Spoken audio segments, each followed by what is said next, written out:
Hi, my name is Sylvie. I help women feel great and lose weight through fasting and full nutrition. Today's video comes from a question that someone asked me after watching my video 7 reasons why you are not losing weight on OMAD. And this question is, do you need a calorie deficit for weight loss?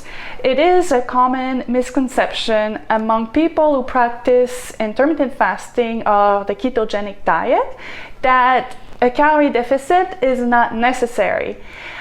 And so we're going to dive into this question, and I'm going to explain to you exactly how that all works. Calories are used to measure the energy provided by the food you consume, and they also serve to measure your energy expenditure, which is the energy your body uses to go about your daily activities. Many factors will impact the energy you need every day, and these include your resting metabolic rate. Your resting metabolic rate is the energy your body uses for basic metabolic functions while you are at rest. And these functions include things like breathing, circulating blood, and basic brain functions. Your basic metabolic rate accounts for about 60 to 75% your daily energy requirements. And also it's interesting to note that the more lean mass you have, the more your metabolic rate will increase. So lean mass is your muscle mass and your bones.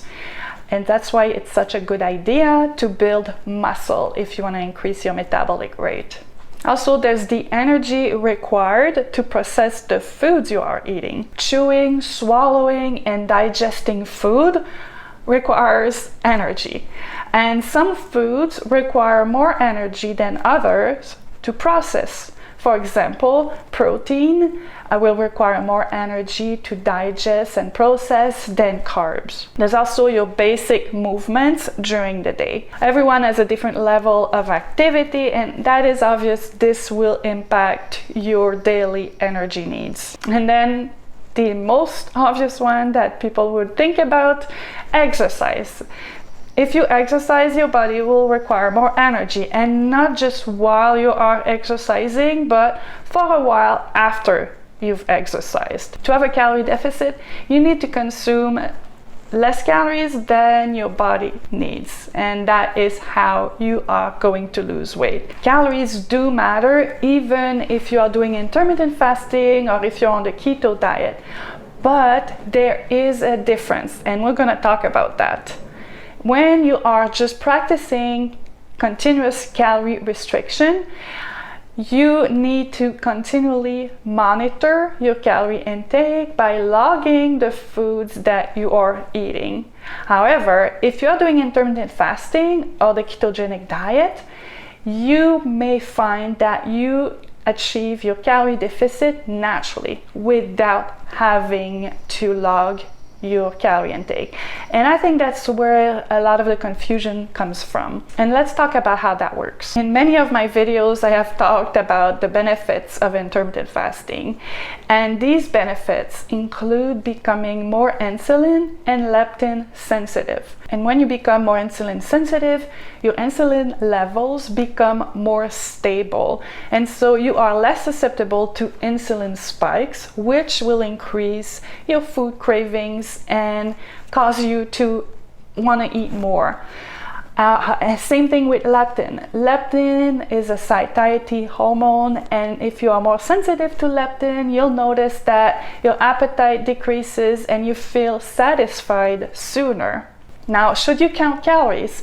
Well, it's up to you. Some people enjoy logging their food and making sure that they're keeping track. Having some numbers to watch is helpful for them to stay on track. Well, if that's you, that's fine. Go ahead, count your calories. You'll be able to know exactly what kind of deficit you have, and you'll be able to make sure you maintain a proper deficit to achieve your weight loss goals. And by the way, if you want to lose about 1 pound a week, you need a calorie deficit of 3,500 calories a week. And that's good to know, because I find that a lot of people have non-realistic expectations when it comes to weight loss. Do you realize that to lose 2 pounds a week, which is what many of us would hope for, you need a calorie deficit of 7,000 calories. Now, that's a lot of calories. It's 1,000 calories a day. And so, in my opinion, trying to achieve a deficit of around 3,000 to 3,500 calories a week is a bit more reasonable and a bit more achievable. And so this way you can lose about 1 pound a week. And if you don't want to count calories, well, intermittent fasting is perfect. With intermittent fasting, you can achieve your calorie deficit without even having to worry about it. And there's a couple of ways that you can do that. For example, you can choose to fast for 24 hours. This way you would achieve a deficit of close to your 3,500 calories, maybe more like 3,000 depending on your caloric needs.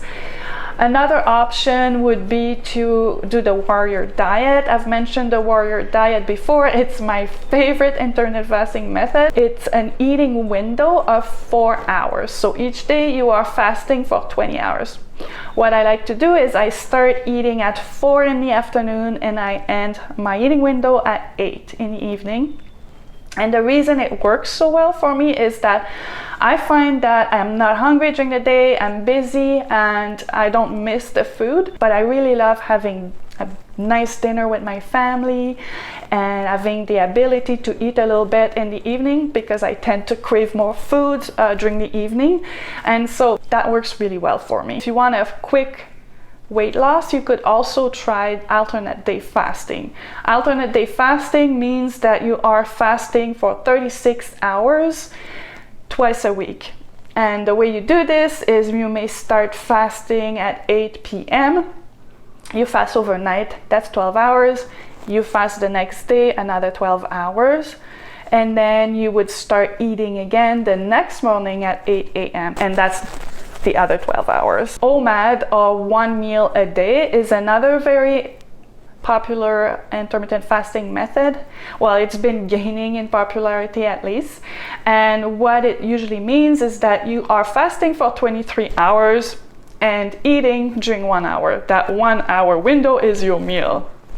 I have heard about some people doing a 24-hour fast and then a 1 hour eating window, and that's what they call OMAD.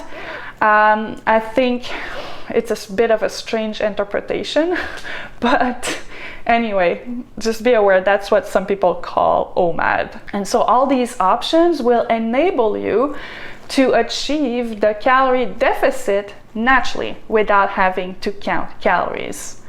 That's what I call food freedom. So the answer to the question, do you need a calorie deficit for weight loss, is yes.